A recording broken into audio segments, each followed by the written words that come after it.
don't know how you feel about some people like Bob Lazar, for example. We're just talking about recovered craft. I mean, I've heard a lot of what he has to say. Whether or not you think there's any truth to it, I don't know. But him saying that they've recovered craft, that they work on bits of it, but they compartmentalise that work, which maybe sometimes stifles humans' ability to actually put that together and therefore reap the full rewards of it. He also says in one of them that he heard that one of these craft was recovered during an archaeological dig, which might actually be another quite explosive thing, which is, actually, have we been visited, some time ago? Is there actually some kind of human history involving visitors from outer space as well? I just wonder your views on that.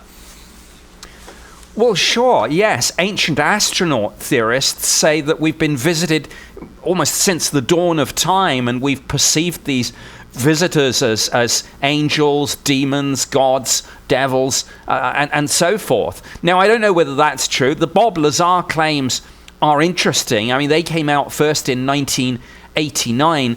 I think the claims from David Grusch more recently are far more interesting because those were delivered under oath to the United States Congress in a situation where, even according to the Pentagon, more whistleblowers are coming forward, and some of those are supporting his testimony. So what's going on now is really interesting. All these Bob Lazar stories that have been floating around for years, now Congress, the Pentagon, NASA, and other parts of the military and the intelligence community are working very hard to try and validate all this.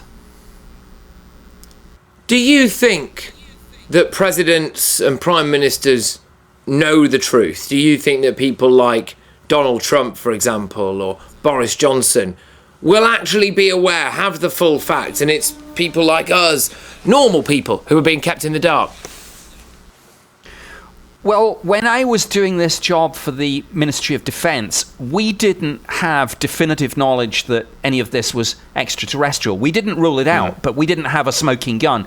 We didn't have any wreckage. So I think if the United States has any of this, they didn't tell even allies like the UK. And I can understand that. I mean, the first nation on Earth to figure any of this out will be the dominant force on this planet for the foreseeable future. I mean, if extraterrestrial technology is real and somebody works out how to replicate it, it's kind of like game over. So you wouldn't even tell your friends, let alone your enemies.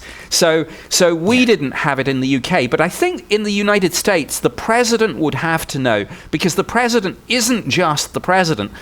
He's commander-in-chief, of course, of the US military. And you can't have a situation where, for example, a threat suddenly emerges and the commander-in-chief has to be briefed from scratch. There's been some fascinating work published by Graham Hancock, and people like Joe Rogan as well give this stuff a lot of airtime.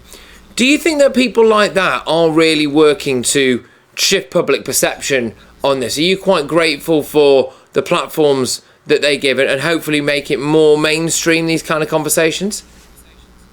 Very much so, yes. I know Graham Hancock. I know of Joe Rogan, of course, and he's doing great work to aid this process of transitioning the subject from fringe to mainstream.